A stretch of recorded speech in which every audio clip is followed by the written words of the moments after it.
Hi, I'm Baron Struben, editor of the Port Phillip Insider, reaching out to you today from my home office in the Adelaide Hills. Joining me from the Gold Coast is Vern Gowdie. Welcome, Vern. Hello, Bernd. How are you? Yeah, I'm doing good, thanks. That's good. If you're not familiar with Vern, he's the editor of our free daily e-letter, The Rum Rebellion, and his paid advisory service, The Gowdie Letter. And Vern's been warning about the excessive global debt buildups and the resulting inflated share prices for some time now. Vern, clearly investors who took your advice earlier this year and cashed up will be happy even after the rebound of the last few days. That's certainly the feedback I've been getting, is that people are breathing a sigh of relief, but that's just part of it. This is an evolving game. Do you stay in cash? Is there more to come? So the initial action has been good for them, but as we'll discuss, there's a few twists and turns still yet to come. Yeah. Well, let's get to it, Vern. I've got a few questions here that I'm sure our readers are interested in as well. We all know now that on Monday, the ASX 200, I think it had its best day ever. It closed up 7%. That's obviously driven by the government's mammoth stimulus program that I believe together with the RBA stimulus, it totals some 16% of Australia's GDP. And yet, despite all these rallies, I think the ASX 200 is still down almost 30% from its 20 February highs. Correct. So what would your general advice be to investors who've held on tight during the losses and now they're seeing the rebound? Yeah, investors they don't all come under the one umbrella. There'll be some who are saying, no, it'll be shares for the long term, and they will remain resolute in their belief that markets will recover and shares for the long term will still be relevant. There's those who are second guessing about should I, shouldn't I, and it depends on where they're at in life. I had a gentleman call me yesterday, hadn't spoken to him for years, and he's in his mid-70s thinking, gee, I've just dropped a lot of money on my bank shares. What do I do? And there'll be those who are saying, no, it's time to go. But when do they actually make that decision? So what I've and I'll digress here, but I'll come back to I will answer your question. Is what I've learned over the years, Bernd, is as an investor, you're always going to have regrets. You're going to regret not buying more when it was on the way up. You're going to regret not selling when it was high and it goes low. You're going to regret, So you've got to live with that knowledge that whatever you do is not going to be perfect, and you'll only know with hindsight what should have been done. So my view is that if this stimulus-inspired rally continues for a little while, it's an opportunity to be selling into it, and you may want to gradually lighten your exposure to shares, because my long-term belief is that the US market and by extension global markets are headed for a much lower point, but they won't go there in a linear fashion. It's always a sawtooth process. So I would be, if I had share exposure, I'd be accepting that what I had in January or February as a value is probably not going to come back, and therefore the best I can hope for is recovering some of that and just gradually exiting my position and saving my money for another day. And it's something that I've written about in my books about the extent of the return you need to recover. And so from a 30% down position, you need a 40% recovery. But if you slip to a 50% down position, you need 100% recovery. So the further the losses go, and that's something a lot of the steeper the ascent has to be, and the longer that you know how long it takes to make 100% out of a market. So you've got to look at this sort of mathematically and logically, and that's difficult when you're in that. You got that emotional side running. Yeah, absolutely. And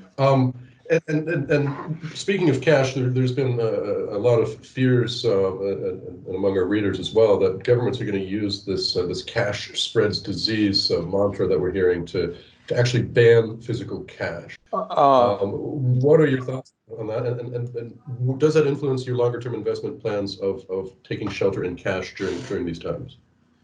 Yeah, there's, you don't want to be jumping at conspiracy theories. There's been a lot of that talk of banning the hoarding of cash, and that was driven a lot by negative interest rates in Europe, predominantly, as people were taking money out of the bank and putting it in safes, because you might as well earn nothing rather than have this negative rate applied to your earnings. So yeah, there has been and the IMF have talked about how they counteract that with an e-currency. So, there is talk about cash being made obsolete in our society. My view is that, and I've looked at this from I think a worst case basis, is if there is a doubts over our bank and there are silent bank runs that turn into noisier bank runs, then what you may see is that the government will impose capital controls. That is, access to physical cash is limited. But we live in a world now where electronic banking is very much part of our day-to-day. I doubt a lot of people actually deal in cash these days, physical cash. The majority, it's all tap and go, or I know with our own banking, we transact over the internet. So, so that money, your money in your bank account will be sort of, you'll tap in and see, oh yes, I've got 250,000 there if you've kept it below the guarantee limit. But whether you want to actually physically touch that cash or say, listen, I want to move some money from there to ComSec to buy some shares, or vice versa, sell stuff and move it back into your bank account, those transactions will still continue. And going to buy groceries will still be a tap and go process. So I don't want to jump at too many shadows over this stuff, because we're heading towards that more electronic money anyway. But they may trap it in there. But so long as, I can still move money from my bank account into my ComSec trading account, and for argument's sake, if in my wildest dreams the CBA share price gets back to $20, then I can buy that, I'm happy. And CBA will then pay that dividend into my bank account electronically, which I can then go to Woolworths and buy some groceries with. So, Right. Okay, so great, thank you. You have, in your advisory service, been primarily sitting in cash and small gold allocations, which has done quite well for you for years now. And you've recommended that your readers do the same. Can you just give us a quick, for people maybe not familiar with your work, a quick rationale on why you've been doing that? My view was that the markets have been artificially inflated for some years now. They've been driven up to levels that historically were just kept going into what I call stratospheric levels, and by some valuations were much higher than in 1929 or 2000, which are probably the couple of the most infamous peaks in the Dow's history. So it just didn't make any sense to be part of that. But sitting in cash is a lonely game, because all the action, the party's over here, and you tend to be missing out. But I'm actually just writing an article today for Rum Rebellion on Tina. There is no alternative, the chorus that sort of reached a crescendo in late 2019. And I'm going back and I'm having a look at, this whole thing of, chasing yield. And I look at the 5 yielding stocks that most people would look at on the ASX, the 4 banks and Telstra. And I go back to 2015, and our cash rate was around about 2.5%, but you could have got term deposits at 3 or 4. So I look at that and I say, okay, over that 5 years, and if you work on that lowering term deposit rate, let's say there was, say, about a 4 or 5% differential between what you were earning in cash and what you were being paid on those high yielding shares. So let's say you would have been 25% better off on a yield point of view between money in the bank and those shares. Well, with the exception of CBA, the other 4 are down 45% in value after 5 years. CBA is down nearly 20% in value from its January 2015 price. So really, with the CBA, you are 5% better off over that whole 5-year period. So that's average of 1% per annum than sitting in cash. And with the others, you're actually something like about 20% worse off over that whole period. So, what people, so people went chasing this money, this return, and they made the mistake with this Tina mentality of thinking the market was going to give them this money for free. You know, here, you can get this extra 4 or 5%. What? No harm done, no foul. It's all yours. And they didn't realise that there's a capital cost to this at some point. The market will take it back, and they just made this very superficial, one-dimensional calculation. Oh, I'm getting 2% in the bank, but I can get 6% from this dividend. You know, this dividend. So obviously that's what I need to make my life go. So I'll do that, not realising that capital component, they never factored in what could happen to it, because again there was this mentality, and I've seen it before, having done this since the mid 80s, 86. You know, it's when that sentence starts creeping into society is you can't go wrong buying, and in this case it was you know, bank shares for argument's sake. As soon as someone prefaces something with you can't go wrong buying, that's the peak time it's going to go wrong. I can tell you, it happens every time. And you should run a mile. But that was the narrative that was gaining traction from 2015 onwards. But and people also forget, you know, they think markets are this, you know, we all know they're cyclical. They rotate from up to down, but somehow they get in their minds that this is just a lineal progression. You know, that it just never, when we know that doesn't happen. And so, you know, the people forgot about the other side of the cycle. They're only working the maths on this current upward trend, not factoring in the what if of when we go to the downward trend. And everyone, not everyone, but most people think, oh, that's all right, I'll be smart enough to get out before it goes pear-shaped. Well, they're not looking that smart now, because these things can happen very, very quickly. And by the time you work out it's gone pear-shaped, I can tell you, you know, there's a million people in that queue before you. You know, people aren't that smart. You know, on average. Yeah. Well, no, this has been probably the fastest bear market route, and then apparently the fastest relief rally in history. But and that's the sort of the whip-sawing, sort of head-turning, neck-snapping type stuff that we're going to be in, because people are still trying to work out, greater brains than you and I, maybe me anyway, how all this plays out.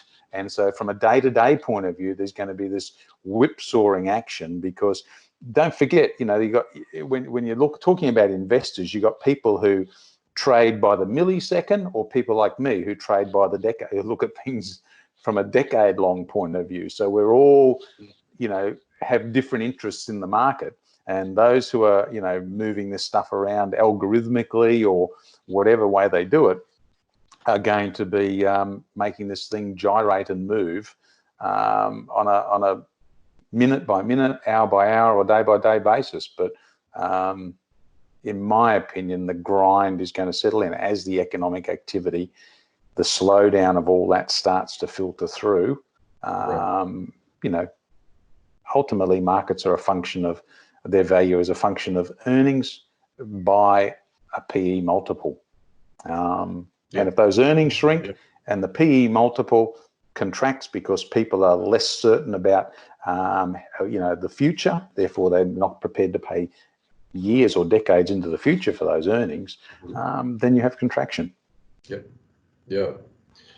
Yeah, and that brings us, I think, neatly to the $1 or $1 billion question, perhaps, that everyone wants to know, and no one does. But in your eyes, what signs are you waiting for in this current madness that we may be at or near a bottom where you might think about redeploying some of the cash back into the market?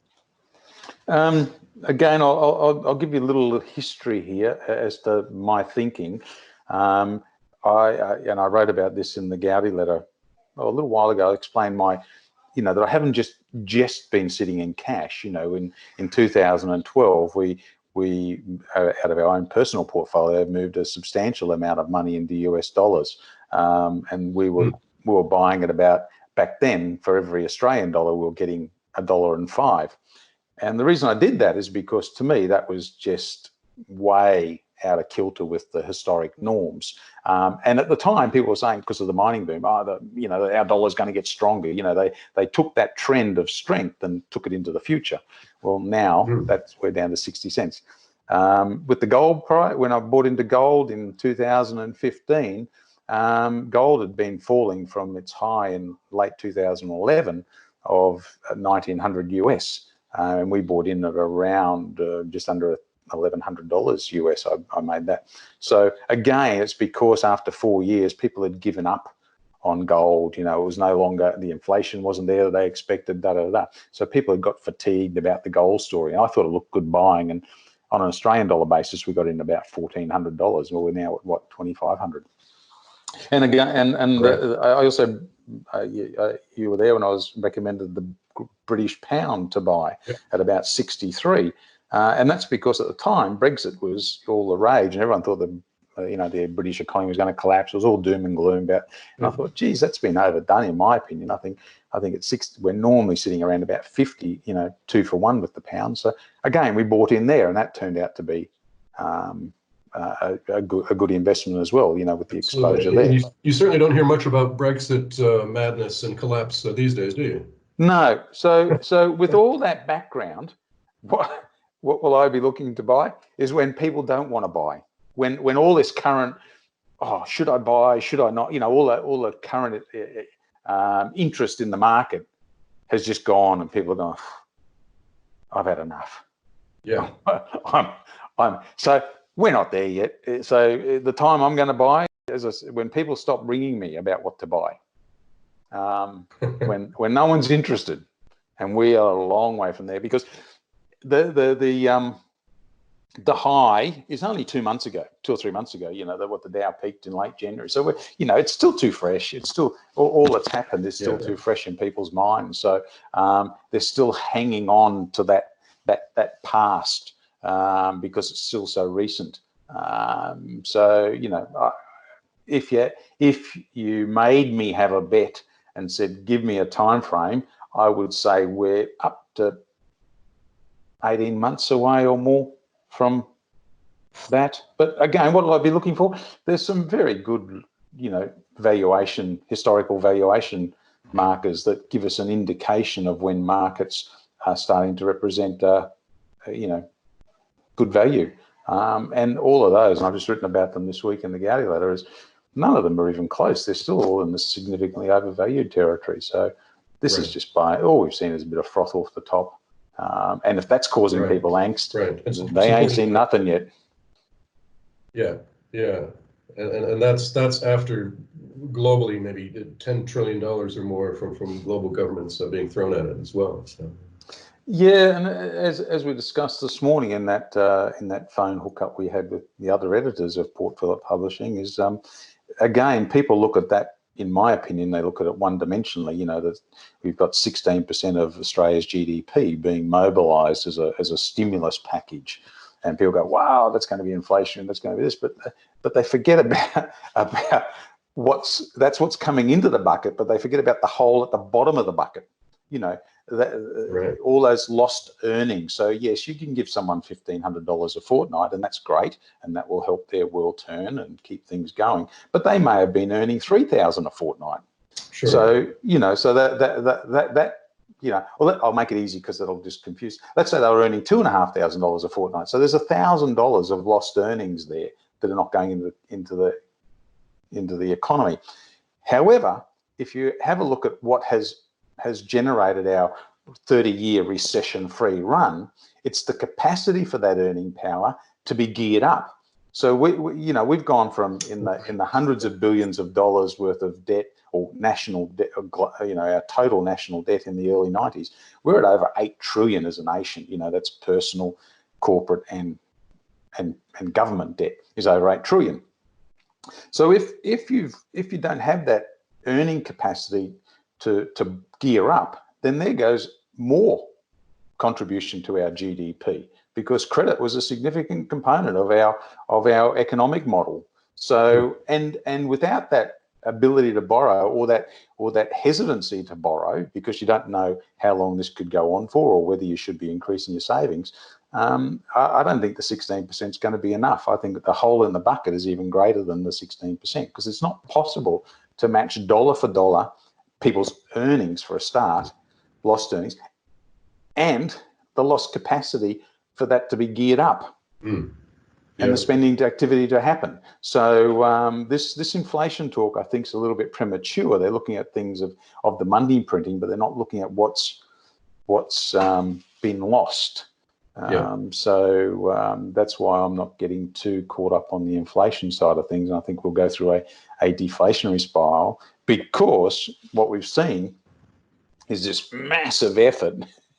And listen, things have only gone pear-shaped for a few weeks. And they've had to bring out these cannons. So I suspect that the longer this goes on, then you'll see, the printing machines just, we thought they were in overdrive now, but they'll turbocharge them. And that's when you have to worry about inflationary aspects, which is why at some stage you do want to be out of cash and you do want to be into hard assets, shares, property, gold, those sort of things. To participate in that inflationary tick up. But so it's going to be, it's going to be an interesting challenge, sort of getting through these sort of waters at present, and then having the nerve, and I've written about this just recently, having the nerve to then buy, because that will be the hard bit. Not for me, because that sort of anxiety will be what I'll be looking for, but telling people to buy. And whether they act on it, and they go, oh, it could get worse. Oh, great, well, Vern, I'm going to leave off with No, I'm going to leave off with a light question that I'm asking all of our editors as I get in touch via video over the next few weeks. But you also, like many of us, spend quite a bit of time working from home or from I guess from a cafe near your place. But what would be your number one tip for our readers that are now finding themselves in self-isolation to keep them from going stir crazy or getting overstressed? Oh, we've been connecting with family and friends. It's been wonderful to you've got that time and the communication levels have increased, and I think it's just great the capacity with your FaceTimes and etc. to be able to have a good chat and find out, they're really the most important assets in your life at these times, is those relationships that you have. And so I find that a wonderful source of. Excellent. Yeah, I've had a few friends reach out from 30 years ago I haven't heard of, and then they're like, "Oh, how are things going in Australia?" And how was it? So that's I think that's a great advice. Now, quickly before we sign off, I know you are just finishing up or have just finished up a brand new market crash survival guide, if that's the right way to phrase it. When can we expect to get our hands on that? It's going through the copy editing and compliance phases now. So they're looking to get that to market. I think next week would be a realistic time frame, I believe, Bernd. Great. Well, I'm sure we all look forward to reading that. I'm lucky enough that I'll be able to get a draft version before that, but I'm sure our readers are anxious to see to get your full new advice on that. No, my pleasure. Well, great. Thanks so much for joining us, and you have a great rest of the day. Thanks, Bernd.